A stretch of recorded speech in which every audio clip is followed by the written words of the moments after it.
Hey, shalom, it's Izzy here with Holy Language Institute at holylanguage.com. I just finished filming a Hebrew verses lesson. We're studying through Paul's letter to the Romans, the disciples of Yeshua in the city of Rome, in a translation into biblical Hebrew.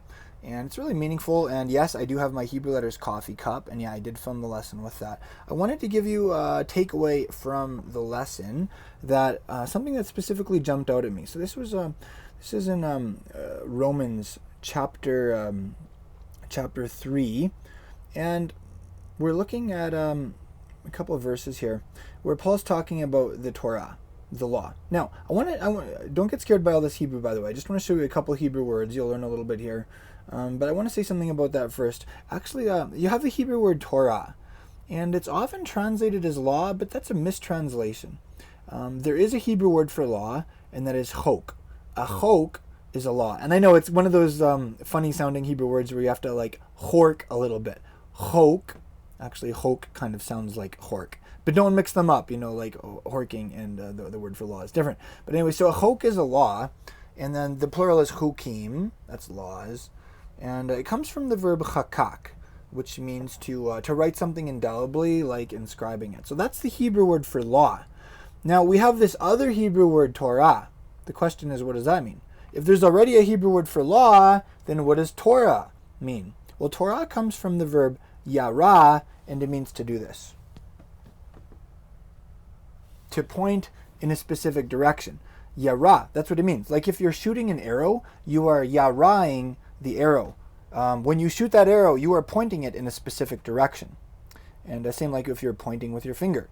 It's actually also one of the Hebrew words for rain, because when it rains, the rain falls straight down and it points in a specific direction. So you can see the connection. So that's the verb yara, from which we get the Hebrew word Torah. So what is Torah? Well, it has the sense of like God pointing you in a direction. So a better word to translate it as would be instruction or teaching. Because when you're instructing someone, you're pointing them in a direction. When you're teaching someone, that's what you're doing. You're saying, go this way, and here's how to get there, kind of idea. And actually, it's interesting. There are places in the New American Standard translation of the Bible where Torah is translated as instruction, and also in the New Living Translation, which I'm enjoying reading through right now. Right, so that's kind of what Torah means. It's a bigger word, and it's kind of like it's more of a feel-good word. Like law to many people doesn't feel so good. It's kind of like it sounds kind of cold or hard or impersonal. But teaching is different. Most of us have had parents or grandparents who taught us things, and when we think about the direction that the people that we looked up to, the direction that they gave us, the practical instructions they gave us for life, for not burning our hands on the stove, learning how to not poop our pants when we were little kids, like these were good things. We have good feelings about this, and that's the way we should feel about God's Torah also, about his law, because it's in his Torah that he gave practical instructions for his people Israel and for all of humanity. It's good stuff. Now I want to show you. I'll show you a little verse here. Okay, I'll show you. Actually, I'm going to show you e-sword. I'll show you what it is in English here with e-sword. All right, so here's e-sword. We have Romans chapter 3, and Paul. One of the things Paul says here is through the law, through the Torah, comes the knowledge of sin. I wanted to show you that little phrase in Hebrew, and then I want to talk about that dynamic. Okay, so. This is how it reads in this translation of his letter in Hebrew. Al yidei, that literally means on the hands of. In Hebrew, like if you talk about something coming through somebody or coming through the agency of something, you literally say it came like, on their hands. So, on the hands of HaTorah, there's our word for, God's teaching, his instructions, his law. Da'at, this is an interesting word. It's the noun is da'at, and it's like the knowledge of, but it's from the verb yada, to know, which can have more of an experiential sense. Ha-chet. All right, so there's our word for sin. Chet. I know it's kind of a scary sounding word, right? It kind of sounds like our English word hate, but with like that scary horking sound on the front. Chet. Like Like you hate, you hate. You know what I mean? It's kind of, that's, I don't know, that's what it reminds me of anyway. Now, what's interesting about this word also here, the word for sin in Hebrew is chet. It comes from the verb chata. Chata means, let's say if you're like shooting an arrow and you miss the target, then you just chatad. You missed the mark. Or like, let's say, if you're slinging a stone or chucking a rock or whatever, if you miss what you're aiming at, then you chatad. That's what the verb is. And then from that we get this word chet. So it has the sense of like missing or erring. And then from that we get the English word sin. So, like sin in English can mean different things to different people. It can kind of sometimes have a lot of religious baggage for people. But in Hebrew it's almost like more neutral. It just means to miss. Like to miss your target, or if you've ever like done handgun shooting, say if you miss the target, you sinned. But it doesn't mean that you get a guilt trip over the fact that you missed the target. It just means you need to spend more time with that handgun and spend more time at the shooting range practicing. You can kind of see how maybe in Hebrew there's a bit of a different sense sometimes. Hey, all right. Now I want to talk about this concept with you in general, though.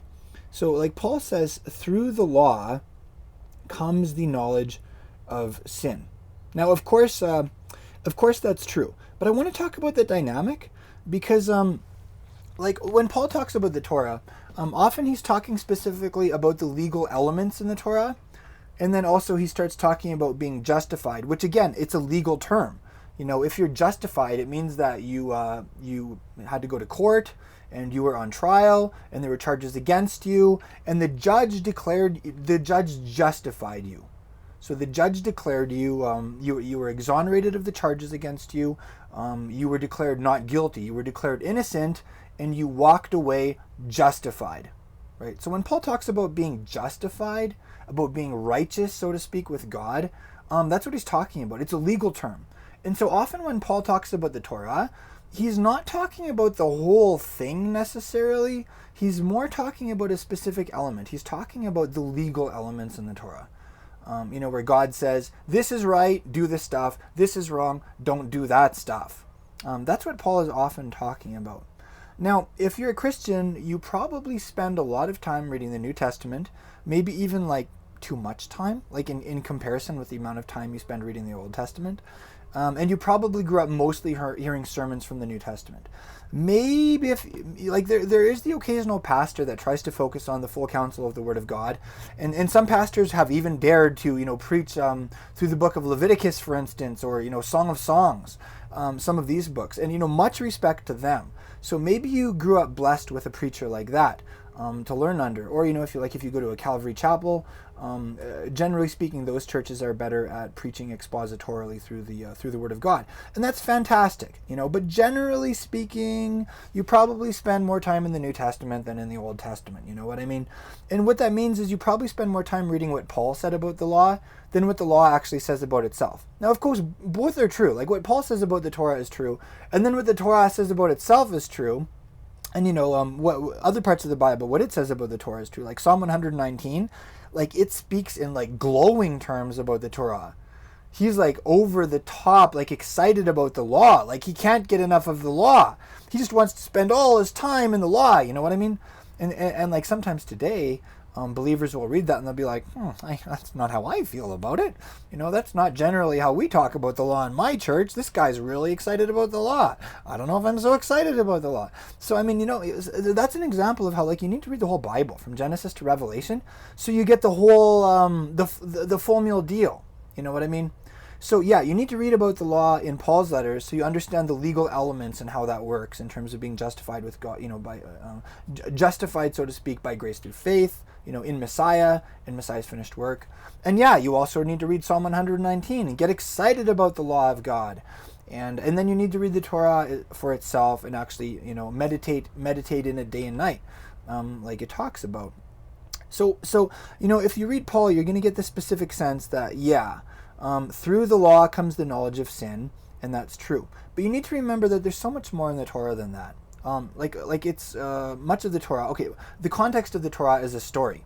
a story about this person who created this beautiful world that we lived in. And then this person made some little people to live in that beautiful world. And he had a relationship with them. And then the relationship went south. And then you know how things unfolded, right? That's a story. Like, that's the Torah, right?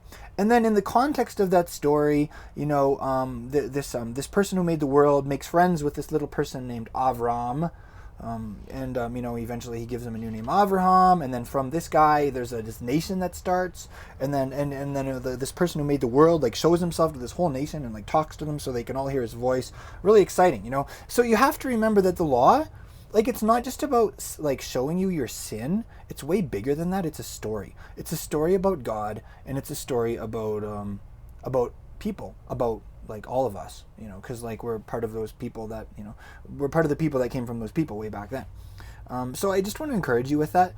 If you don't spend much time, you know, like reading the Pentateuch, you know, the 5 books of Moses, maybe go back, spend a little more time there. But remember that it's not all negative. Like, it's not all just about showing you what a messed up person you are or how bad you are. You know what I mean? Like, yes, what Paul said is true, that through the law comes the knowledge of sin. But there's more to it than that. That's almost like the negative side of it. You know what I mean? There's also the positive side, that through the law comes the knowledge of God. Like, ultimately, think about this. Who's the Torah about? Is the Torah about you? Is the Torah about me? Or is the Torah about the one who gave us the Torah? Yes! That's ultimately who it's about. It's about God. In the beginning, God. So who's the law about? The law is about God.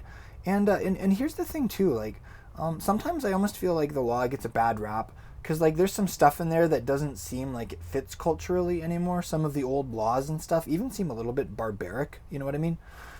Some of them, like, some people read the Old Testament laws and they're like, that sounds like more like Sharia law or something, you know what I mean? And then they just get turned off. And like, I can understand that. There's some stuff in there that's a little bit hard to understand. But I want to encourage you not to get turned off by some of the stuff that maybe you don't understand, or that doesn't seem like it fits in our culture anymore. What I want to encourage you to focus on is, remember who the Torah is about. Remember that the Torah ultimately is about God.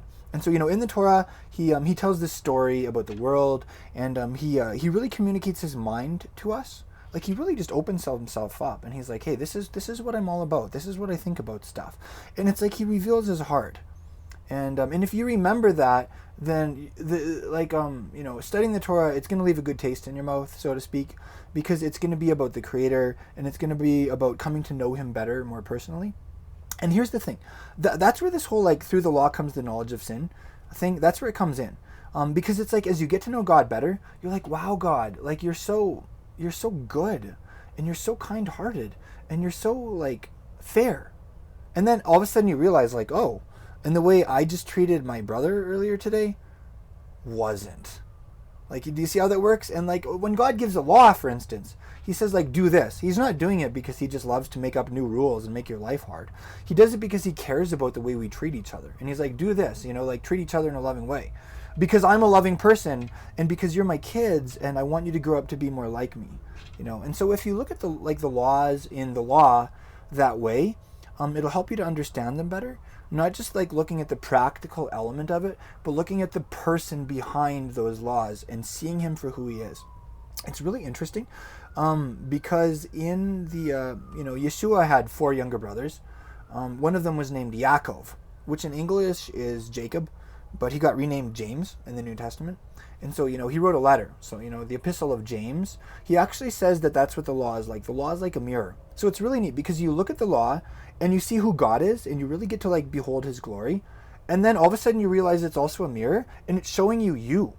Like, for better and worse. So it's showing you, like, you at your best. You created in the image of God. You as a holy person, as someone who loves to do what's right, someone who treats other people with kindness and fairness. It shows you, like, in a good sense, but then it also shows you, like, you in a bad sense. Like, if there's any, like, bad stuff in your life or sin in your heart, all of a sudden the law becomes this mirror, and you're, like, staring at yourself, and you're like, oh, that's, like, that little bit, like, I got some dirt on my face. Like, is that dirt, or is that something even grosser? Like, I need to get it off my face, you know what I mean? And so that's what Paul is talking about when he talks about through the law comes the knowledge of sin. So I just want to encourage you with that. Like, have good feelings about the Torah. I hope you feel really positively about the law. I hope that maybe you can even go back and read it through new eyes, seeing that ultimately the Torah is a story. It's a story about the person who made this beautiful world. It's a story about us. And it is true that through the law comes the knowledge of sin, but even more beautifully, through the law comes the knowledge of God. And through the law comes this knowledge of who he is, like his heart, and who he is in all of his glory. So go back. And, we talk about, if you're familiar with church history in the last, 100 plus years, then you're familiar with the early Pentecostal revival, and that's good, a revival of the Holy Spirit. But I think we also need to have a Pentateuchal revival. Let's go back and reread the Pentateuch, and let's see it for what it is, and have both the spirit of the law and the letter of the law combined, and remember that it's all about Him.